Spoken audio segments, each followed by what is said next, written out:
Alors, bonsoir, chers étudiants. Bonjour aussi, que vous trouvez. Nous allons poursuivre notre cours de microbiologie générale. Aujourd'hui, nous allons voir le chapitre 3, qui est la taxonomie bactérienne. Alors, il faut dire que le terme taxonomie provient du grec taxis, qui veut dire arrangement. De ce fait, lorsqu'on dispose d'un nombre n d'objets, et lorsque celui-ci est supérieur à une quantité non immédiatement saisissable, il est nécessaire de procéder à une classification ou de se référer à un système existant. C'est-à-dire quoi? Si je dois classer des éléments, soit je classe par rapport à ce qui existe avant, à un modèle existant, ou bien je crée une manière de classifier. Ainsi, les objets seront ainsi rangés en groupes selon les critères bien définis. Donc, j'ai dit que je vais ranger, si c'est un ensemble de cahiers, je vais dire que je vais ranger les rouges à part, les bleus à part, les verts à part, etc., etc. Ce système d'identification va permettre de classer tout nouvel objet.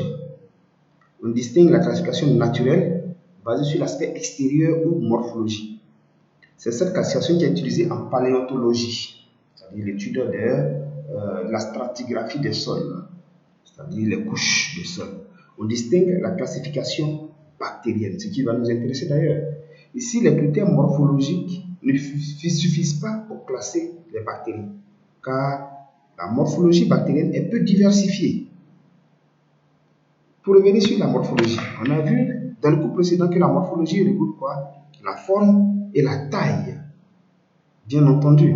Et donc, si on doit se référer à la forme et à la taille, ça veut dire que ce sont les éléments extérieurs à la bactérie. On ne tient pas compte de l'intérieur de la bactérie. Donc, si on tient compte de l'extérieur de la bactérie, on parle de classification morphologique.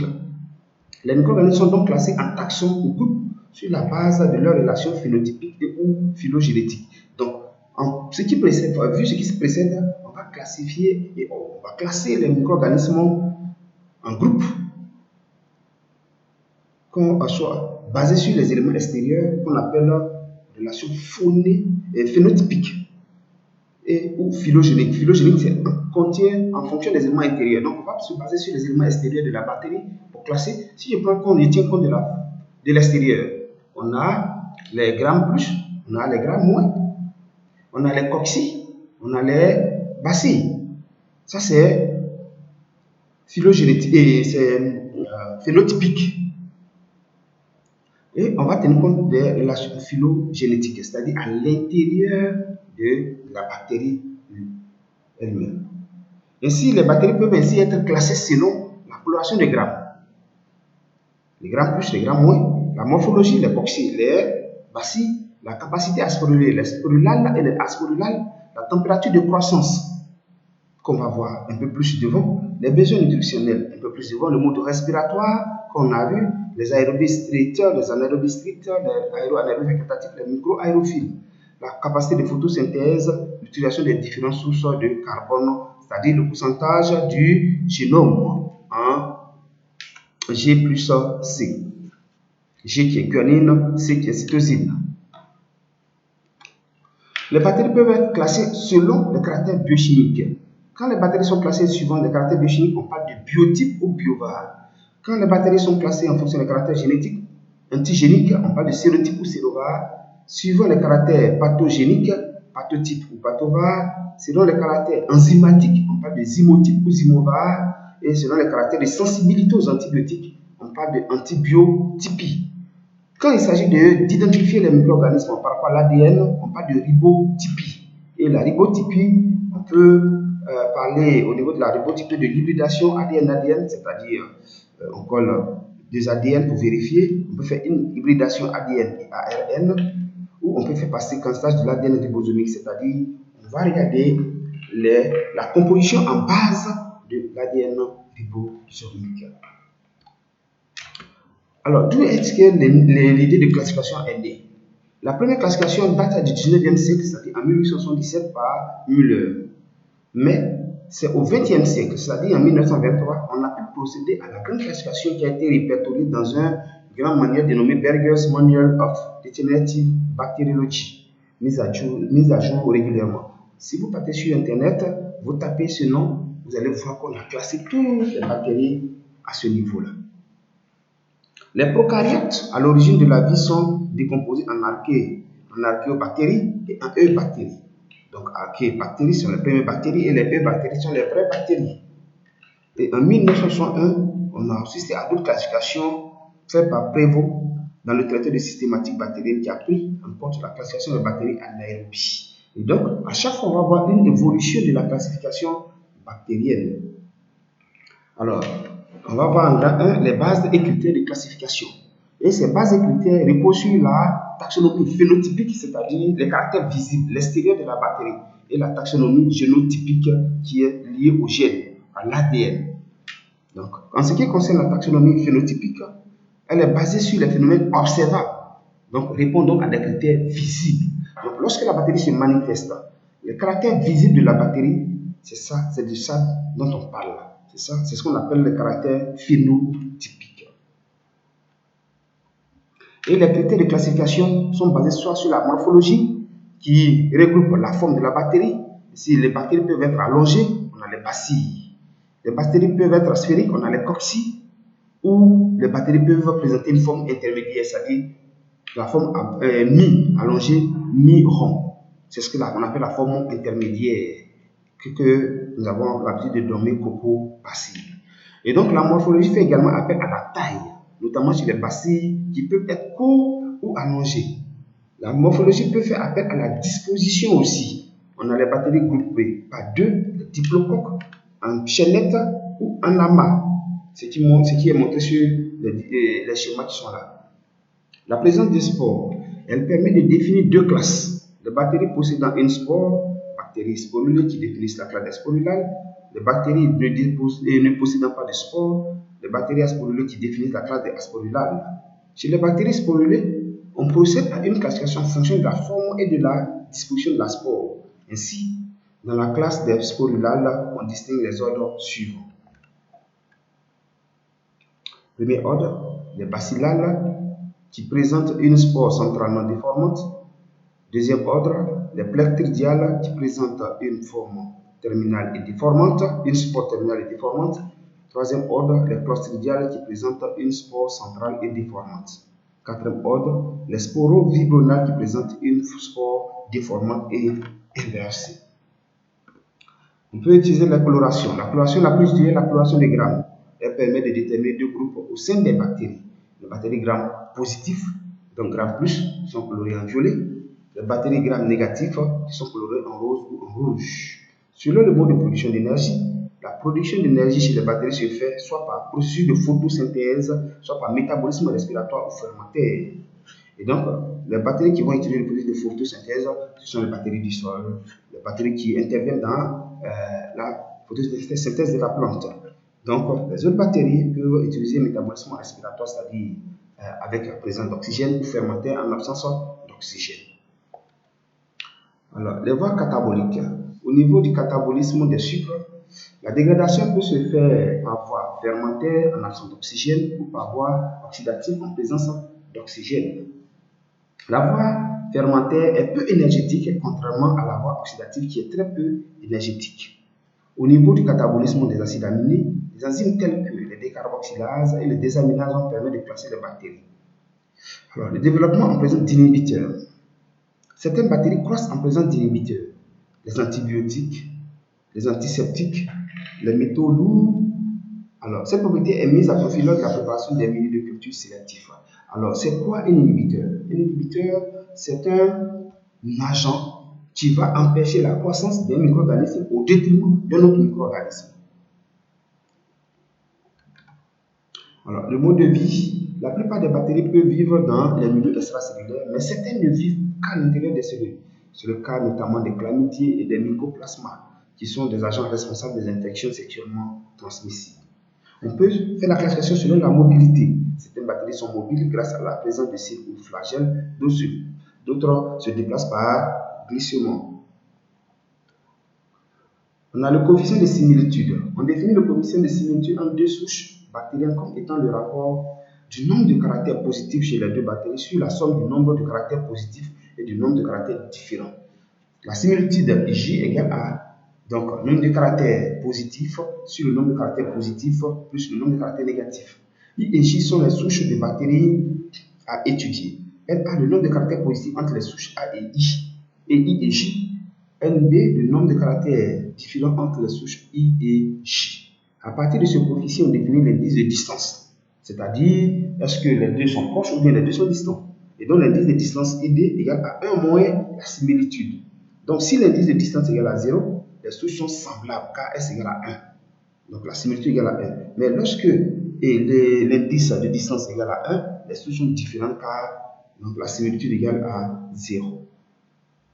Par contre, il faut remarquer que cette classification phénotypique a des limites. Et donc, l'étude globale des phénotypes renseigne de façon imparfaite sur la nature des génomes, laissant la porte ouverte à des erreurs. C'est-à-dire quoi? On se base sur l'intérieur, et l'extérieur du moins de la bactérie. Et l'intérieur, est-ce que les bactéries ont tous les mêmes intérieurs? Non, on ne sait pas. Donc, il faut aller exploiter, il faut aller explorer l'intérieur de la bactérie pour voir est-ce qu'il n'y a pas d'autre manière de classer les bactéries suivant leur intérieur. En effet, deux bactéries peuvent être très différentes sur le plan génétique et présenter des caractères phénotypiques très voisins, et très voisins du moins, du fait de leur évolution dans une niche écologique identique. Par ailleurs, le phénotype peut exprimer la totalité du génome bactérien. On va se voir la partie B qui est la taxonomie génétique. Donc, on va se concentrer maintenant sur l'ADN. Lorsque deux bactéries appartiennent à la même espèce, elles ont logiquement un génotype identique et très proche et hérité d'un ancêtre commun. Parce que quoi? Les bactéries font la sexualité. Donc, on a vu lors de la division cellulaire que le chromosome se divise et va de part et d'autre. Donc, en réalité, deux bactéries provenant d'une mère doivent avoir leur ADN identique. Pour étudier ce génotype, on utilise différentes méthodes basées sur la génétique physiologique, sur la composition de l'ADN, sur l'utilisation des acides aminés. Ça, c'est un cours futur que vous allez voir parce qu'actuellement, vous n'avez pas la capacité de comprendre ça. Et on a la génétique physiologique qui est basée sur les applications taxonomiques des transferts génétiques. On a la composition en base de l'ADN. Donc, le matériel génétique est représenté par une longue molécule d'ADN composée de bases puriques, AG, adénine et guanine, et de bases pyrimédiques, cytosine et thymine, que vous avez vu en première, en terminale. Et donc, dans une même espèce bactérienne, la composition en base est constante, tandis qu'elle est variable dans les espèces différentes. À partir de cela, on définit le coefficient de Chagas, qui est le rapport A plus T sur C plus G. Donc, ça, c'est le coefficient de Chagas.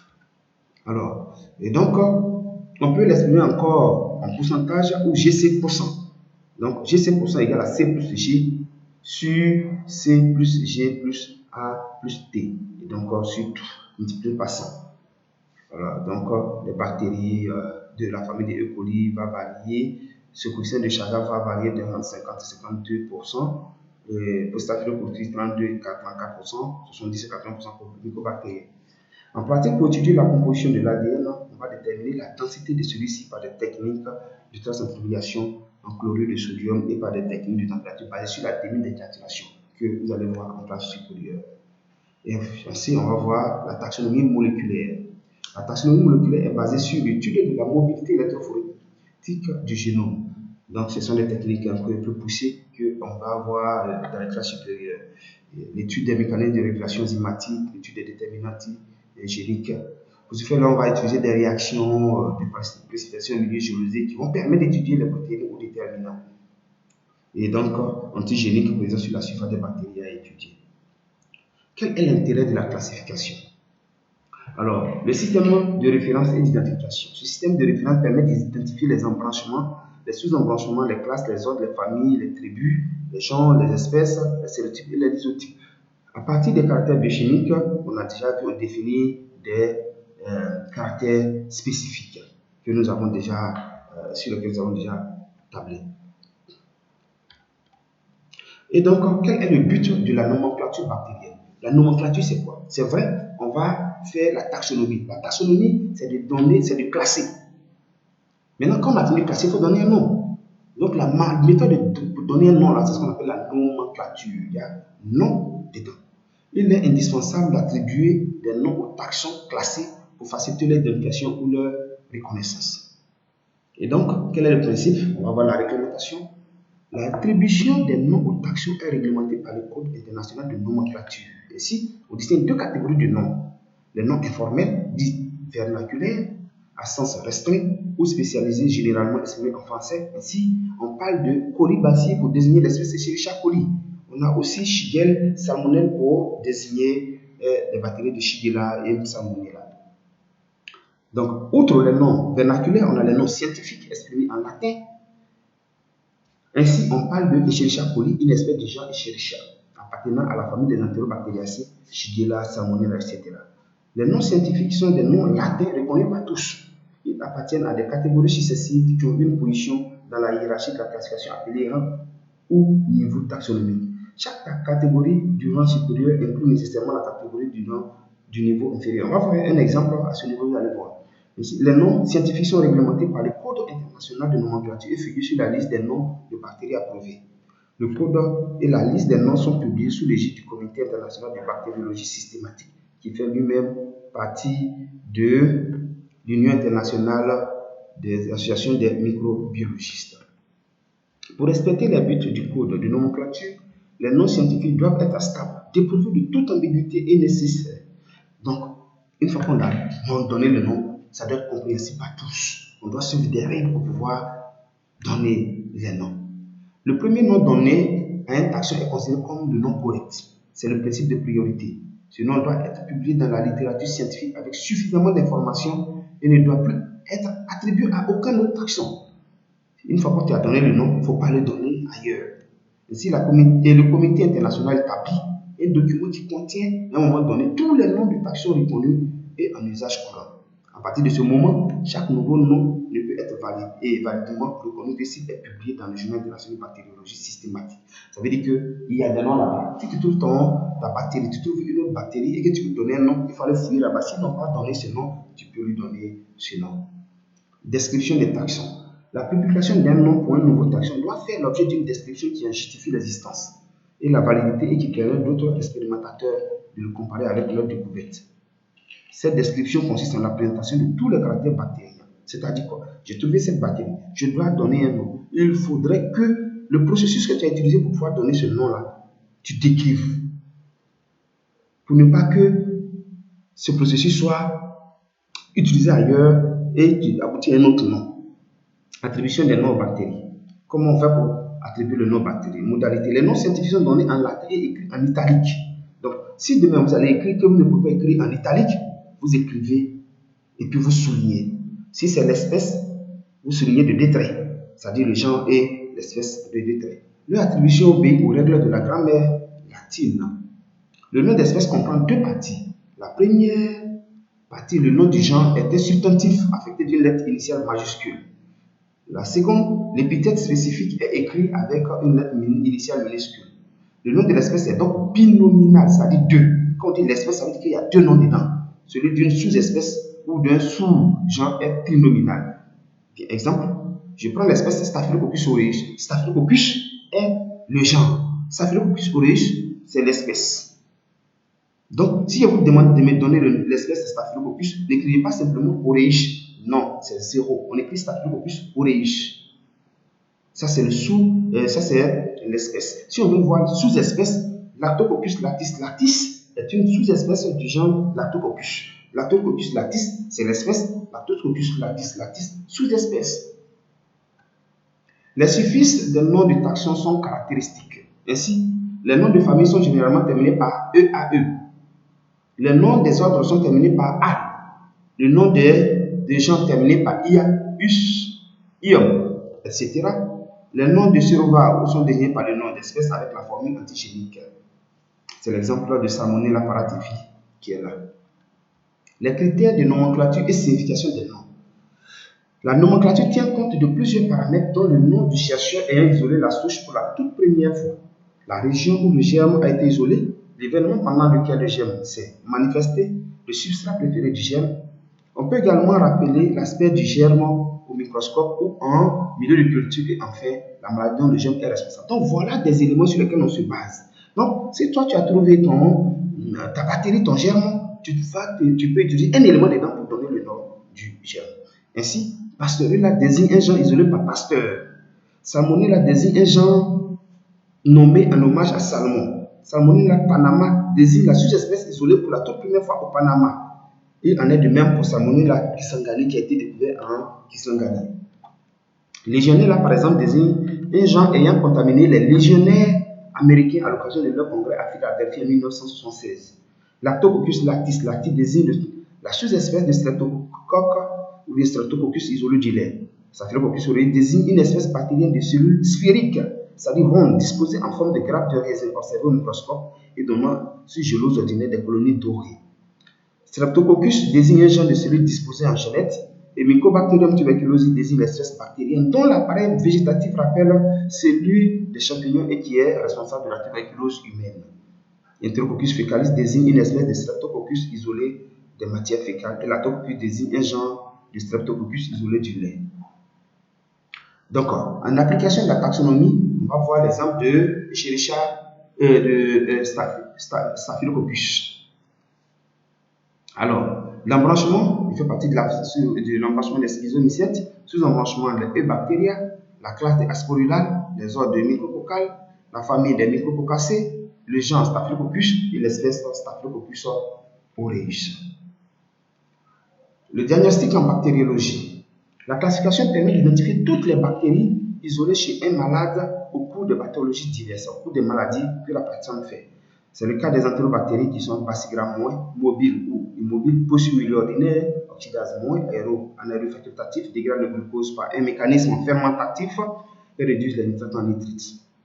Le diagnostic des maladies infectieuses par l'isolement des bactéries responsables, leur identification, l'étude de leur sensibilité vis-à-vis des antibiotiques permet de préconiser le meilleur traitement. C'est-à-dire quoi? Quelle est l'importance de la taxonomie à l'hôpital par exemple, en clinique par exemple? Alors, ça nous permet de donner un nom et puis de chercher l'antibiotique qui peut tuer.